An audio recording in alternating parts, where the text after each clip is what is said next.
Bismillahirrahmanirrahim. Assalamualaikum warahmatullahi wabarakatuh. Alhamdulillah rabbil alamin. Allahumma salli wa sallim ala Sayyidina Muhammad. Bersua kita kembali dalam kelas bersama Ustazah Fazlah. Baiklah, murid-murid, pada kali ini dalam tajuk fasah iaitu ibadat tingkatan 5 permasalahan dalam rumah tangga. Dah bersedia semuanya? Kita sering melihat dalam surat khabar tentang kes keganasan rumah tangga, suami yang murtad, suami yang hilang. Persoalannya, bagaimanakah isteri? Bagaimanakah keadaan isteri? Adakah isteri tetap boleh melakukan sesuatu untuk membebaskan dirinya daripada kemelut ini? Jadi kita sama-sama pelajari tajuk fasah. Okey, dalam slide ini kita akan bincangkan yang pertama maksud fasah, yang kedua ialah hukum fasah dan yang ketiga ialah sebab fasah. Maksud fasah. Apakah maksud fasah? Kita lihat dari aspek bahasa dan istilah. Dari segi bahasa, fasah bermaksud batal. Fasah bermaksud batal. Dari segi istilah pula ialah pembatalan ikatan perkahwinan disebabkan syarat-syarat tidak dipenuhi atau masalah yang berlaku dalam rumah tangga. Siapa yang membatalkan perkahwinan ini? Okey, kita akan lihat nanti. Adakah isteri ataupun suami ataupun ada pihak yang lain? Okey, terus bersama ikuti slide ini sehingga akhir. Apa hukum fasah ni? Hukumnya ialah harus, iaitu harus isteri menuntut fasah untuk kemaslahatan, untuk kebaikan, kebaikan isteri, kebaikan semua pihak lah. Jadi diharuskan isteri menuntut fasah, iaitu menuntut untuk dibatalkan ikatan perkahwinannya atas sebab-sebab tertentu yang berlaku dalam rumah tangga. Apakah sebab fasah? Apa yang menyebabkan perkara-perkara yang boleh menyebabkan isteri menuntut fasah? Sebab fasah ini secara keseluruhannya semuanya berpunca daripada suami. Okey, kita lihat ada beberapa sebab. 2, 3. Okey, ada 5 semuanya yang kita akan bincangkan di sini. Yang pertama, suami tidak memberi nafkah. Suami tidak bertanggungjawab, tak bagi nafkah, tak bagi makan, tak bagi minum, tak bagi perbelanjaan dan sebagainya, tempat tinggal mungkin. Jadi, isteri boleh menuntut fasah. Yang kedua pula ialah suami berpenyakit. Penyakit yang macam mana tu? Penyakit yang berbahaya dan boleh memudaratkan isteri. Contoh seperti kusta ataupun HIV. Kalau setakat sakit sesama, demam, itu tidak termasuk Yang ketiga ialah suami menzalimi isteri. Suami berlaku zalim kepada isteri, mendera isteri, memukul isteri. Maka isteri boleh menuntut fasah. Yang keempat ialah suami hilang. Suami tak tahu ke mana.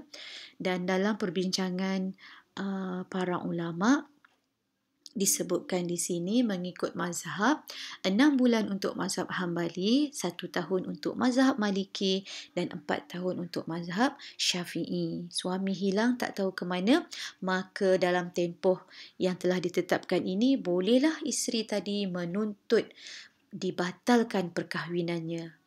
Seterusnya ialah suami murtad. Apa maksud murtad? Murtad ialah keluar agama Islam.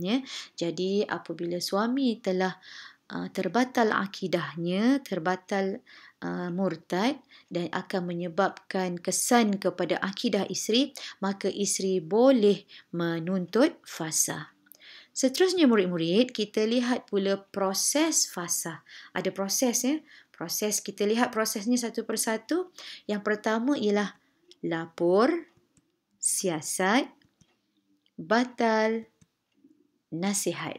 Okey, kita tengok satu persatu. Apa yang dimaksudkan dengan lapor? Isteri boleh melaporkan kepada mahkamah tentang suami Apa tadi yang kita tengok tadi, sebab-sebab tadi sama ada suaminya zalim, atau suami ada penyakit, atau suami hilang, atau suami murtad, suami mendera isteri, ya. Jadi isteri melaporkan kepada mahkamah. Kemudian siasat.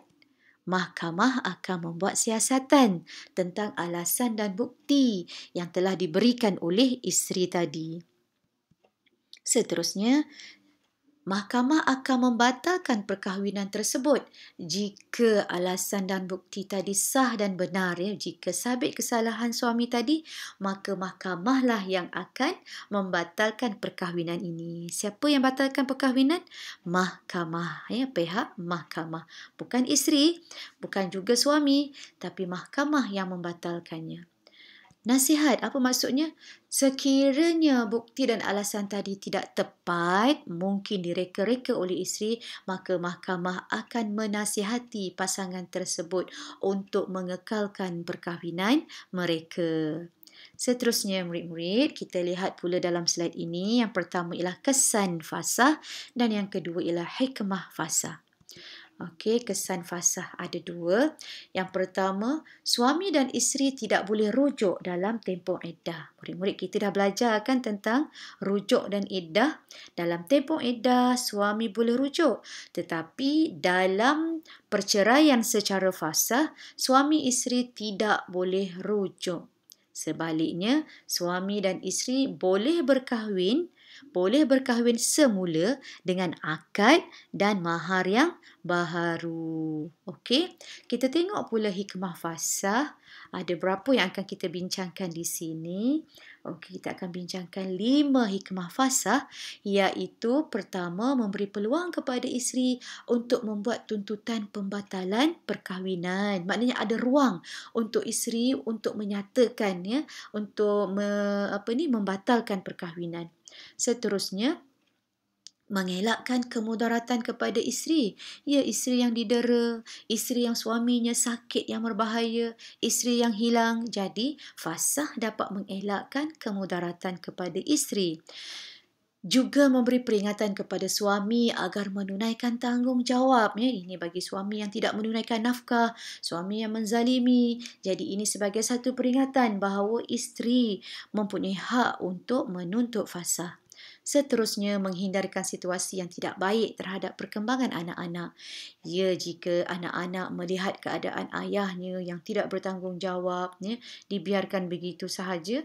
Jadi, apabila dibatalkan perkahwinan ini, maka anak-anak dapat mengambil pengajaran bahawa perkara yang dilakukan oleh ayahnya adalah sesuatu yang tidak betul. Seterusnya, menyelamatkan akidah isteri dan anak-anak apabila suami murtad. Alhamdulillah, semoga ada kebaikannya dan kita sentiasa mempelajari tentang ajaran Islam supaya kita dapat mengamalkannya dalam kehidupan. Wabillahi taufiq wal hidayah. Assalamualaikum warahmatullahi wabarakatuh.